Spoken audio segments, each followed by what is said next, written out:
มันเหมือนน้ำตกใส่โอ่งใส่ไหนะตกกำน้อยถ้าทำนักมันก็จะได้นักเนาะท่านเจ้าเนาะ วันนี้ลูกมาฟังตัวกับวันนี้ นั่งอยู่ข้างไอ้จีอีข้างอ่ะ รักษาเด้อละอ่อนพยายามคือมันปลูกฝังมีธรรมะไว้กับตนกับตัวนึ่งใจมันจะได้เรียนรู้ไปในทางครับ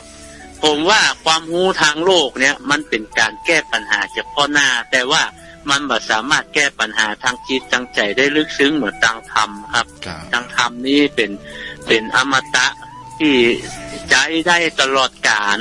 มันบอกว่าไม่วันไม่คืนอย่างธรรมะเนี่ยพออยู่กับใจแล้วเนี่ยโอ้มันก็จุ่มเย็นดีครับท่านพระคุณเจ้าพยายามให้ลูกเต้าครอบครัวเพราะผมได้ห้ามได้เฮียนมาพ่องก็เห็นว่าโอ้มันเป็นสิ่งที่คุณค่ายิ่งหาค่าประมาณมาได้ธรรมะคำสอนพุทธเจ้าและท่านเจ้าเอามาอธิบายขยายเนี่ยความไปข้อโอ้มันลึกซึ้งแต่นะครับโอ้อย่างกันหาวประทานครับผมกับแจกใจไว้สานะครับเพราะว่าความรู้ทางโลกมีวันที่สิ้นสุดก็คือด็อกเตอร์แต่ความรู้ทางธรรมไม่มีที่สิ้นสุดเพราะว่าเป็นการศึกษาชีวิตและจิตใจของตัวเองโอ้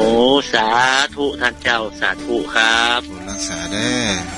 ครับจ้าแม่อรพินป้าน้อยจันเพนโตเข้ามาเด้อ